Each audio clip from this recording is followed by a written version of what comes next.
Começa agora uma edição do programa Rocha Online, uma série de web meetings ao vivo via internet sobre medicina diagnóstica. O Rocha Online é uma iniciativa da Roche Diagnóstica Brasil. Obrigado pela participação. E isso tem uma base, a base fisiológica simples, onde devemos lembrar que existe uma molécula carreadora de oxigênio, quem transporta o oxigênio para os nossos tecidos, que é a hemoglobina, que deve estar completamente saturada e ter condições de oferecer esse oxigênio até o tecido. O que conhecemos como DO2 é o oxigênio ofertado. Esse oxigênio deve suprir uma demanda metabólica, que conhecemos como VO2, e a partir daí esse paciente tem condições de, com oxigênio, através de metabolismo aeróbico, produzir uma quantidade de energia mínima necessária para poder manter suas funções fisiológicas e a sua homeostase. A partir do momento que esse paciente não tem oxigênio como aceptor final de elétrons no ciclo de Krebs para manter a sua cadeia respiratória em condições, ele é obrigado a trabalhar de forma anaeróbica.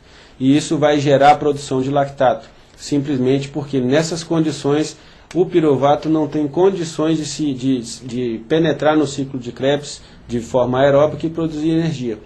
Essa é uma forma que o organismo encontra de produzir energia, infelizmente a um custo extremamente elevado, com um resultado extremamente ruim.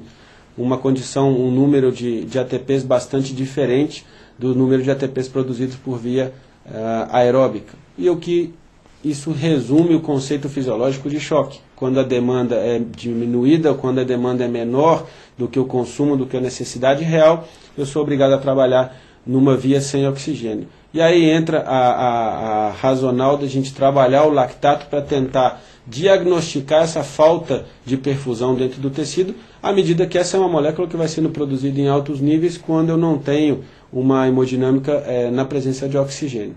Mas também devemos lembrar que, além da produção exagerada por via anaeróbica e também a produção aeróbica de lactato, vamos discutir um pouco em alguns instantes, a depuração orgânica tem uma relação direta como determinante da produção de lactato sérico. Isso porque dois órgãos principalmente são os grandes responsáveis por eliminar o lactato da corrente sanguínea, aquele que é produzido de forma inclusive fisiológica no nosso organismo. E se eu não tenho um fígado ativo ou mesmo um sistema renal em condições, são órgãos responsáveis por depurar esse lactato e eu posso ter níveis mais elevados, uma lactatemia extremamente mais alta, sem ter uma condição anaeróbica. E isso vamos também discutir um pouco mais adiante. Para isso, devemos conhecer os mecanismos que promovem essa subida dos níveis séricos de lactato para entender e saber interpretar como utilizar os equipamentos disponíveis atualmente. Pela via aeróbica é possível produzir lactato. É necessário converter o piruvato, ajudá-lo a penetrar na cadeia respiratória, e isso é necessário através da piruvato desidrogenase. Outras enzimas participam de outros processos, assim que bloqueios metabólicos que envolvam a quebra desse sistema enzimático vão fazer com que eu seja obrigado a converter o piruvato em lactato, aumentando seus níveis séricos. E um fator extremamente comum e importante é a própria hiperatividade metabólica. Então, os altos níveis de glicólise gerados pela necessidade metabólica são responsáveis pela alta produção de lactato. Isso ocorre numa situação bastante fisiológica no dia a dia de todos, sob necessidade hiperativa. Mas é um estado que vai manter, especialmente nos pacientes sépticos, o nível de lactato em condições também mais elevadas. E essas condições não têm nenhum tipo de relação com a produção anaeróbica ou com a hipoperfusão. Essas são mais duas causas. Temos aí o estado de hipofluxo como uma das grandes causas que geram o aumento do lactato e a própria produção via ciclo de Core. E essa é um tipo de produção que também temos que discutir um pouco mais adiante. Mas é importante perceber que existem pelo menos 4 maneiras de se produzir lactato, sendo que a principal, a mais grave, está envolvida com os estados de hipofluxo. De qualquer forma, e adiantando um pouco os resultados que vamos discutir mais a seguinte, independente das causas de aumento dos níveis de lactato, níveis séricos de lactato que se mantêm aumentados ou um clareamento inadequado do lactato após a reanimação volêmica de oxigênio, de boa respiração, estão diretamente associados a mortalidades mais altas nos nossos pacientes, e daí o grande ponto de interesse da medida do lactato. E é interessante notar como a literatura evolui ao longo das últimas décadas, sendo que provavelmente até a década de 70, mais ou menos, existia praticamente um grande preconceito e onde não se entendia muito sobre o lactato. E na época era considerado um total inimigo e se buscava inclusive soluções onde se pudesse tamponar essa molécula porque se considerava que ela fosse maléfica para o organismo. Após várias tentativas de se entender como funcionava a fisiologia do lactato, após mais ou menos a década de 80, encontrou-se benefícios da presença dessa molécula na circulação, aonde principalmente via ciclo de Cori, que é como um ciclo de reciclagem das moléculas, é um local onde eu consigo transformar o lactato em energia.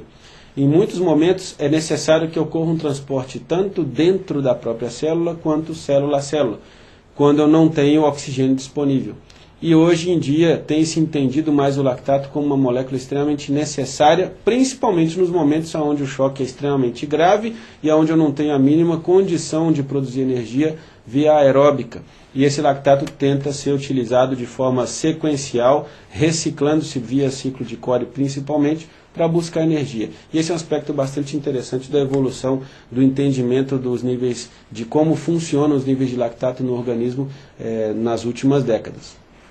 Atualmente, trabalhamos com dois tipos básicos de correlação e de tipo de classificação de hiperlactatemia.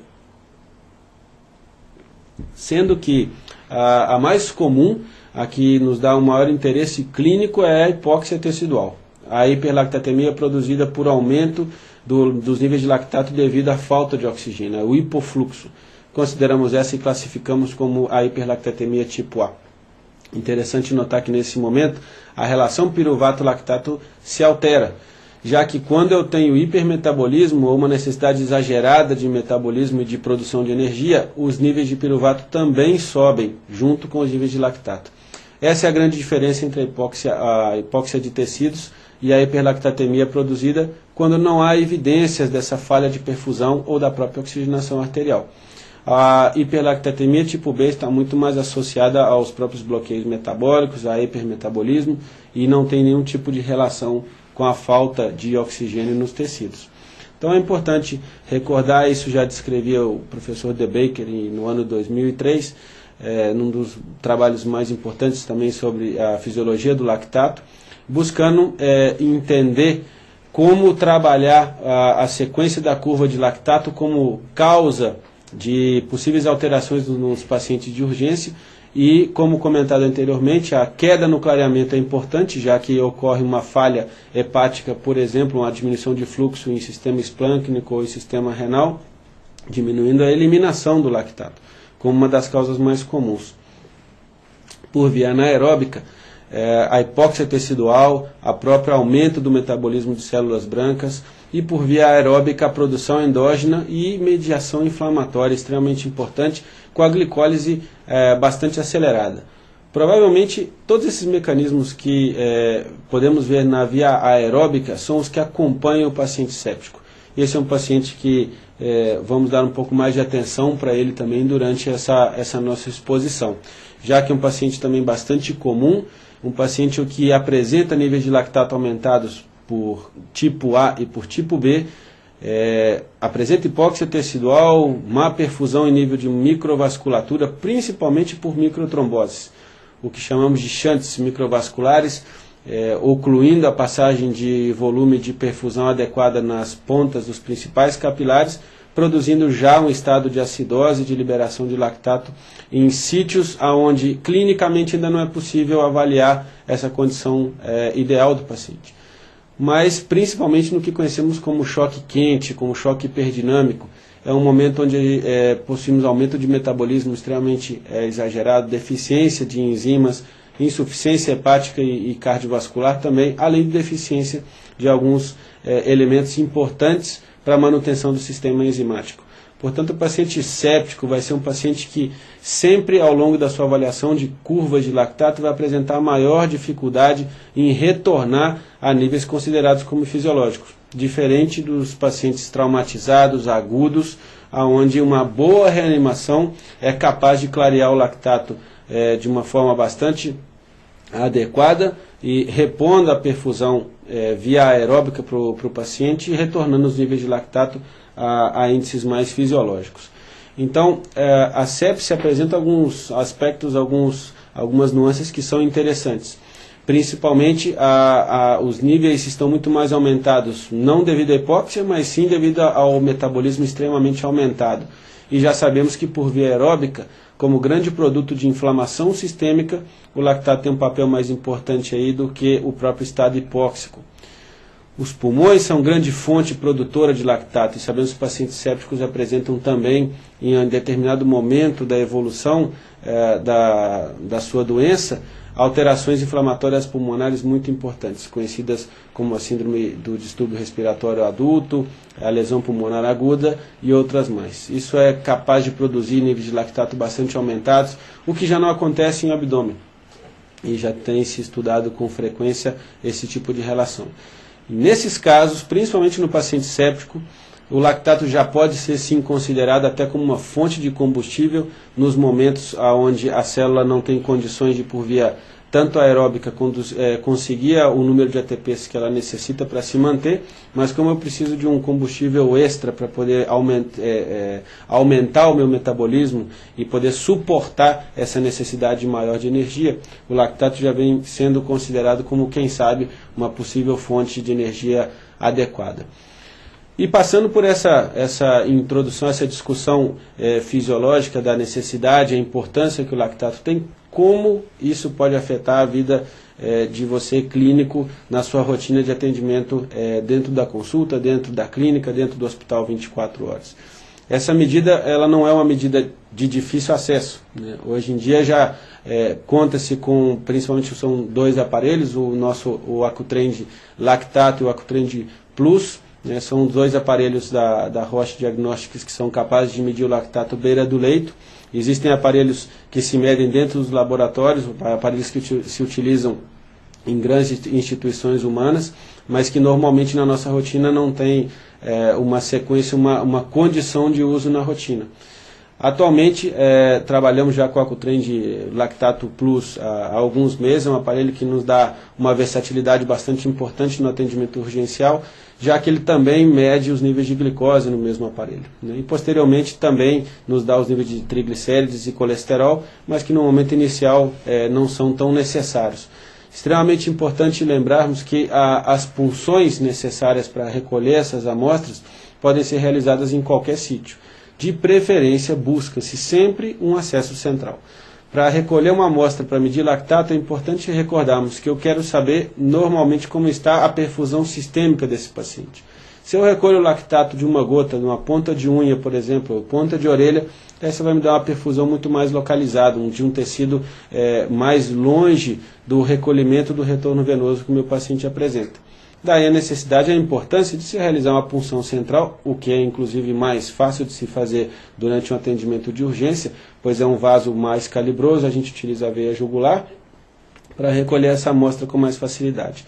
E eu tenho uma noção de praticamente todo o retorno venoso que está chegando ao coração direito, vem descendo pelo sistema venoso principal entre jugulares e cavas, e eu recolhendo uma amostra eu tenho uma noção do que foi lavado no meu paciente ao longo desse primeiro atendimento e posso ter uma noção mais adequada da perfusão sistêmica.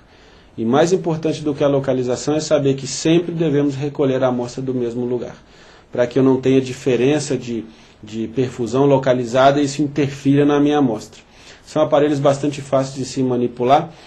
Provavelmente teremos o Accutrend Plus como o nosso carro-chefe trabalhando nas unidades de emergência, novamente pela sua versatilidade, a facilidade, o custo extremamente acessível para qualquer clínico trabalhar e que vai nos dar uma condição bastante adequada de trabalhar, inclusive com custo baixo, com menos equipamento e tendo uma ideia do prognóstico final desse meu paciente a médio e a longo prazo.